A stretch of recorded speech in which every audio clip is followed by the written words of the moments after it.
جی السلام علیکم ناظرین، میں ہوں نظر عباس لندن سے۔ سر آج 23 مارچ کا دن ہے۔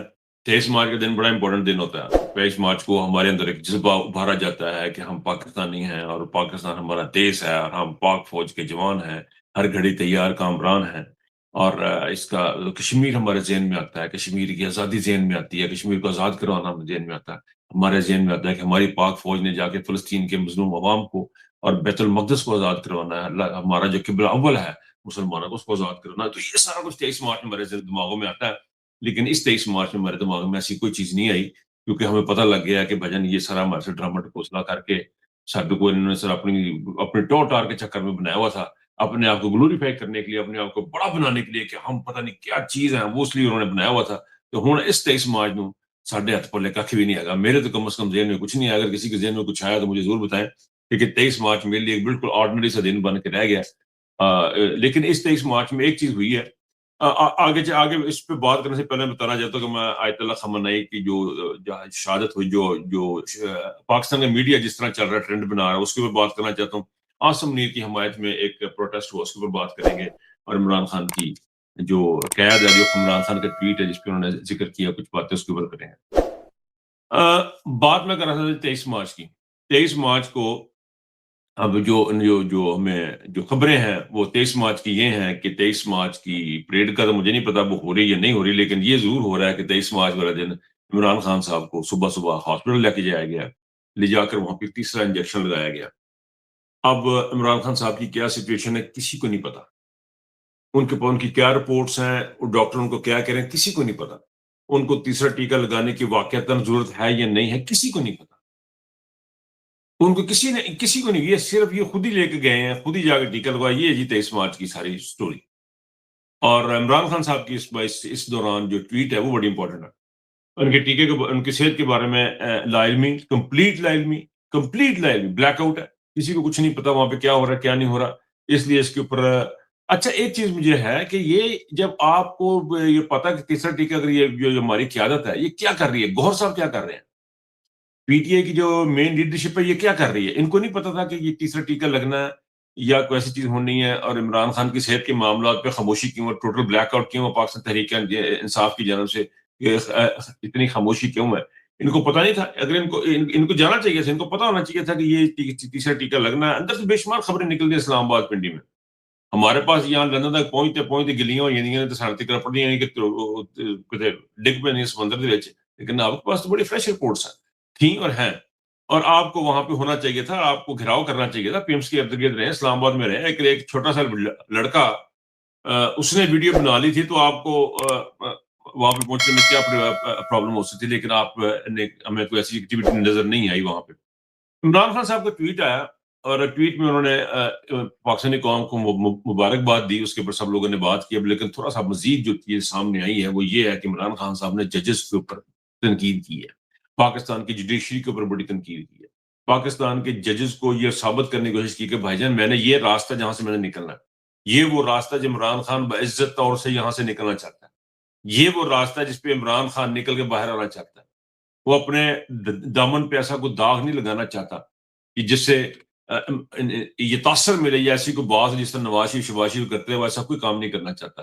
وہ اسی جو پابند سلاسل عدالتیں ہیں، جو پابند سلاسل جیل کے جو ججز ہیں، قید میں جو ججز ہیں، انہی کے تھرو وہ آنا چاہ رہا ہے۔ اس سے ایک اور بڑی امپورٹنٹ چیز جو ہے نا وہ یہ ہے کہ خان صاحب کوئی back door diplomacy, back door channels, یہ سب بکواس ڈرامے ہو رہے ہیں جس کے اوپر میرا نہیں خیال ہے کسی کو کام دھرنے کی ضرورت، نہ کوئی ایسی کوئی چیز تھی، نہ کوئی ایسی چیز ہے، اور نہ کوئی ایسی چیز ہو رہی ہے۔ یہ آپ کنفرم کر لیں، کیونکہ عاصم منیر اس قسم کا اتنا ذہنی طور پہ اتنا بک چکا ہوا ہے۔ جو شخص پاکستان کے علماء کو بٹھا کے یہ کہہ سکتا ہے کہ جس کو تکلیف ہے وہ نکل جائے، ایران چلا جائے، جس نے امریکہ کے خلاف احتجاج کرنا ہے، یا جس بندے نے اس ملک میں اسرائیل کے خلاف احتجاج کرنا ہے وہ ایران چلا جائے، جو ایسی باتیں کرنے والا شخص ہے، آپ کو امید لگا کے بیٹھے ہیں کہ جی وہاں کو بیک ڈور پہ کوئی مذاکرات ہو رہے ہیں یا بیک ڈور کوئی چیزیں ہو رہی ہیں، تو میرا نہیں خیال ہو رہی ہیں۔ اور خان صاحب کی اس بات کے بعد تو بالکل واضح ہو جاتا ہے۔ اور بشرا بی بی کے بارے میں انہوں نے بتایا کہ جو بشرا بی بی کے ساتھ سلوک کیا جا رہا ہے، 24 گھنٹے ان کو تحریری تنہائی میں رکھا جاتا ہے، اور ان کو ہفتے میں صرف 20-25 منٹ کی ملاقات کروائی جاتی ہے۔ عورتوں کے ساتھ جو رویہ رکھا گیا اس دور میں، اس کی مثال اس سے پہلے شاید پاکستان کی تاریخ میں شاید کہ یقیناً کہیں بھی نہیں ملتی. آپ کو یہ چیزیں سننے کو نہیں ملیں گی، دیکھنے کو نہیں ملیں گی جو کچھ انہوں نے عمران خان صاحب کے ساتھ کیا. بہرحال جی ایک ٹکر کی بات کریں کہ ایک چلی اے آر وائی کی ایک نیوز چلی، اور یہ وہ نیوز ہے جس کو میں بار بار ذکر کر رہا ہوں. میں کافی دفعہ یہ بات کر چکا ہوں کہ اچھائی اور برائی کو مکس کیسے کیا جاتا ہے. یہ گتاوا بنا نا، یا گتاوا بنا دینا اچھائی دا تے برائی دا. وہ دیکھیں آپ، یا نا آیت اللہ خمینی، آیت اللہ کا جب انتقال ہوا ان کو جاں بحق کہا گیا. آیت اللہ خامنائی کو جاں بحق کہا گیا، اور اسرائیلی چیف جو ہے اس کو شہید کہا گیا. شہید جو غیر مسلم ان کے لیے آن جہانی کا لفظ استعمال ہوتا ہے، اگر میں غلطی نہیں کر رہا تو مجھے تصحیح کیجیے گا. تو وہ آیت اللہ خمینی کو انہوں نے، آیت اللہ خامنائی کو انہوں نے جاں بحق قرار دے دیا، بجائے ان کو شہید کہتے. اور اسرائیلی جو تھا اس کو انہوں نے چیف کو شہید. یہ وہ چیز ہے جس کی میں بار بار تکرار کر رہا ہوں کہ بھائی جان محتاط رہیں، اپنے آپ کو ایکٹیویٹ کر کے رکھیں، اپنے آپ کو ہوش میں رکھیں. کچھ چاہ پیالی پی کے رکھو، کفین تو اندر جائے تو نہیں اکھاں کھلیاں رہن. تسی پاویں چاہ پی لو، کافی پی لو، اکھاں کھول کے رکھو. یہ وہ چیز ہے جو ہمیں معاشرے میں ہمیں ہمارے اندر ڈالی جا رہی ہے، ہمیں اچھائی اور برائی میں سے ہمارے اندر مکس کی جا رہی ہے، ہمارے اس برے طریقے سے مکس کی جا رہی ہے کہ جس کی مجھے بہت سخت تکلیف ہے. کیونکہ مجھے پتا ہے کہ یہ جو چیز ہے جو ہمیں جتنا ڈیمیج اس چیز نے کرنا چاہیے، برائی کو، ہمارے معاشرے کو، ہمارے اقدار کو، ہمارے دین کو جتنا زیادہ ڈیمیج اس چیز نے کرنا، کسی اور چیز نہیں کرنا. کیونکہ یہ وہ چیز ہے جب ہم اچھائی اور برائی میں فرق کرنے لگ جائیں گے تو پھر ہمیں اچھائی اور برائی کے بارے میں بات کرنے میں زیادہ آسانی ہو جائے گی. یہ اس کو اس طریقے سے مکس کرنے کہ ہمیں پتہ نہ چلے. کل ابھی سہیل احمد صاحب کی بات چلی گئی. سہیل احمد صاحب نے ایک بے گناہ شخص کی، ذوالفقار علی بھٹو کی پھانسی کو بڑا نارملائز کر کے پیش کیا. یہ ایک اور مثال ہے آیت اللہ خامنائی کا جاں بحق ہونا اور اسرائیلی کے شہید ہونا. یہ ایک اور ایک ایسی کوشش ہے. یہ بظاہر آپ کو بڑی چھوٹی چھوٹی چیزیں نظر آتی ہیں، لیکن یہ چھوٹی نہیں ہے، یہ بہت بڑی چیزیں ہیں. ان سے آپ کے معاشرے کو بڑے سسٹمیٹیکلی آہستہ آہستہ رفتہ رفتہ برباد کیا جا رہا ہے. آپ کے اندر ایسی چیزیں گزار دی گئی ہیں ہمارے معاشرے میں، ہمارے کلچر میں، کہ جن کا ہمارے دین کے ساتھ، ہمارے ثقافت کے ساتھ، ہمارے کلچر کے ساتھ کسی قسم کا وابستہ نہیں ہے. ہمیں اپنے کلچر، اپنے دین کے ساتھ جڑنے کا سب سے جو بہترین طریقہ وہ یہ ہے کہ ہم اچھائی اور برائی میں فرق کریں. ہم یہ دیکھیں کہ اچھائی اور برائی کا جو کانسیپٹ ہے، جو امر بالمعروف نہیں منکر کا جو کانسیپٹ ہے، اس کے اوپر ہم جو ہے نا اس کے اوپر ہم قائم رہیں، اس کو ڈفرینشیٹ کریں. یہ بڑا امپورٹنٹ ہے ہمارے لیے. میرا خیال ہے کہ ہم تمام لوگوں کو، خاص طور میری عمر کے جو لوگ ہیں، نوجوانوں کو بھی اس بات پہ غور کرنا چاہیے، دیکھنا چاہیے. یہ جین زی جو ہے نا، میں جین زی سے یاد ہے، میں جین زی کا کوئی بندہ ڈھونڈ رہا ہوں، کوئی بندہ پکڑ کے نا میں اس سے پوچھوں گا کہ تسی یہ جین زی ہو، تسی کی چیز ہو. یہ اس کے اوپر بھی کسی وقت بات کریں گے. لیکن ان کو بھی سوچنا چاہیے اچھائی برائی کا.